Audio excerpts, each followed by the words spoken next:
ना संघर्ष ना मुश्किल तो क्या मज़ा है जीने में। ना संघर्ष ना मुश्किल तो क्या मज़ा है जीने में। अरे आंधी तो आंधी, तूफान भी थम जाएगा जब लक्ष्य ना हो सीने। देखो यहाँ पर दिया गया है, इसको पहले सत्य असत्य आपको इस कथन में दिया हो गया है। इसमें सत्य असत्य बताना है, तो देखते हैं कौन सा सत्य कौन सा असत्य। ठीक है, उसके पहले कुछ इम्पोर्टेंट नियम हैं जिसको आप लोगों को समझना आवश्यक है। जैसे कोई भी चीज़ है, ये कोई भी परिमेय संख्या है, ठीक है, परिमेय संख्या है, यदि उसमें हम जीरो को ऐड करें तो क्या वही परिमेय संख्या ही आएगी। ठीक है, ऐसे ही आपको पता होगा कि किसी संख्या या परिमेय संख्या में जब जीरो को ऐड किया जाता है तो वही संख्या प्राप्त हो जाती है। ठीक है, तो इसी को कहा जाता है योग का तत्समक अवयव। ठीक है, योग का तत्समक अवयव में यही होता है कि जब हम किसी भी संख्या या परिमेय संख्या को ऐड करते हैं तो वही चीज़ आती है। ठीक है, यही योग का तत्समक अवयव बताता है। इसलिए जीरो को योग का तत्समक अवयव कहते हैं। ठीक है, जीरो को योग का तत्समक अवयव कहते हैं। दूसरा है गुणा का तत्समक अवयव। ठीक है, किसी भी संख्या या परिमेय संख्या में अगर एक से हम गुणा करें तो गुणनफल वही आएगा, या एक में किसी से गुणा करें, जैसे देखो 3/5 गुणा 1 3/5 ही आ जाएगा, 1 गुणे 5 तो बराबर 5 ही आ जाएगा। ठीक है, तो इसको हम कहते हैं, एक को कहते हैं गुणा का तत्समक अवयव। ठीक है, एक को हम क्या कहेंगे, गुणा का तत्समक अवयव। ठीक है, योगात्मक प्रतिलोम, जिसको मैंने पिछले वीडियो में बताया है, योगात्मक प्रतिलोम। उसके बाद गुणात्मक प्रतिलोम मैंने बताया है। ठीक है, योगात्मक प्रतिलोम कि कोई भी परिमेय संख्या दी हुई है, उसमें हम कौन से ऐसे परिमेय संख्या को जोड़ें जिससे योग क्या हो जाए, जीरो हो जाए। गुणात्मक प्रतिलोम, कोई भी परिमेय संख्या दी हुई है, उसमें हम उसका उल्टा करके लिख देते थे और गुणा कर देते थे तो उसका गुणा 1 आ जाता था, गुणनफल। ठीक है, तो उसी को हम कहते हैं गुणात्मक प्रतिलोम। आइए अब इस क्वेश्चन को समझते हैं। तो यहाँ लिखा है -6/7 और +6/7 परिमेय संख्या नहीं है। तो आपको बता दें कि जब भी कोई दो परिमेय संख्या को जोड़ी जाती है तो हमेशा परिमेय संख्या ही आती है, तो ये हो जाएगा असत्य हो जाएगा। ठीक है, असत्य। इसको देखेंगे, परिमेय संख्याओं में योग का तत्समक अवयव 0 है, अभी अभी मैंने बताया, तो इसको क्या हो जाएगा, ये सत्य हो जाएगा। ठीक है, परिमेय संख्या 0 का योगात्मक प्रतिलोम नहीं होता है। योगात्मक प्रतिलोम ये होता है कि 0 का योगात्मक प्रतिलोम, इसमें हम कौन सी ऐसी संख्या जोड़े कि इसका योग 0 हो जाए, तो 0 में हम 0 को जोड़ देंगे तो योग 0 हो जाएगा भाई।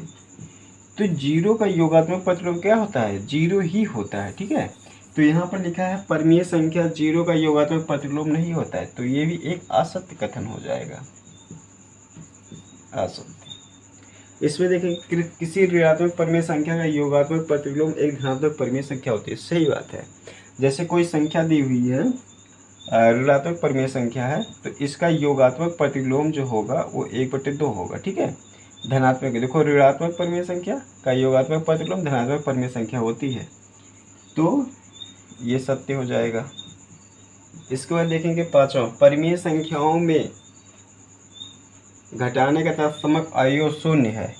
घटाने का नहीं, जोड़ने का होता है तत्समक अवयव, तो यहाँ पर ये असत्य हो जाएगा। परिमेय संख्याओं में गुणा का तत्समक अवयव 1 है, मैंने बताया शुरुआत में, गुणा का तत्समक अवयव कितना हो जाएगा, 1 है, ये सत्य है। ठीक, इसको देखते हैं, एक ऋणात्मक परिमेय संख्या गुणात्मक प्रतिलोम एक ऋणात्मक परिमेय संख्या ही होती है।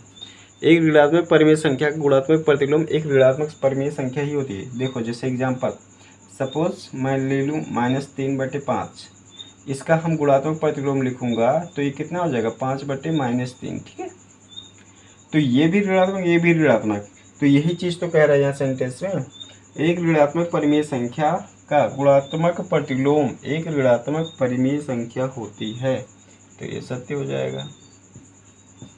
ठीक है, परिमेय संख्या x का योगात्मक प्रतिलोम x है तो x बराबर 0। ठीक है, योगात्मक प्रतिलोम किसी का कब x बराबर 0 होगा? जैसे कोई भी हम मान लेते हैं परिमेय संख्या x है, तो इसका योगात्मक प्रतिलोम केवल ही 0 होगा, तभी इसका योग जो आएगा वो 0 आएगा। समझ पा रहे हैं? तो ये कथन भी सत्य है। स्थानों की पूर्ति कीजिए। ठीक है, प्रश्न संख्या 2 रिक्त स्थानों की पूर्ति कीजिए। देखो यहाँ पर लिखा है -5/12। ठीक है, प्लस यहाँ बराबर फिर -5/12। तो बताओ -5/12 में हम कितना ऐड करेंगे कि फिर इतना ही आ जाए? तो जाहिर सी बात है, यदि हम 0 को ऐड कर दें तो -5/12 ही आ जाएगा। ठीक है, इसको देखो -4/5, यहाँ पर माइनस फिर लिखा है बराबर 0। तो अगर एक चीज़ देखो, जैसे यहाँ पर मान लो 2 लिखा है, 2 में हम 2 को ही घटा देंगे तो 0 हो जाएगा। 1/2 लिखा है, 1/2 को घटा देंगे तो 0 हो जाएगा। ठीक है, तो इसी प्रकार से देखो यहाँ पर 0 है, -4/5 है, हम क्या घटाएंगे कि 0 आ जाएगा। इसी को ही घटा देंगे तो क्या आ जाएगा? -4/5 को ही घटा देंगे तो 0 आ जाएगा। ठीक है, फिर देखो यहाँ पर, अच्छा यहाँ पर देखो पावर में -1 है। ठीक है, पावर में -1 है, तो कोई भी चीज़ जैसे ये नंबर दिया हुआ है,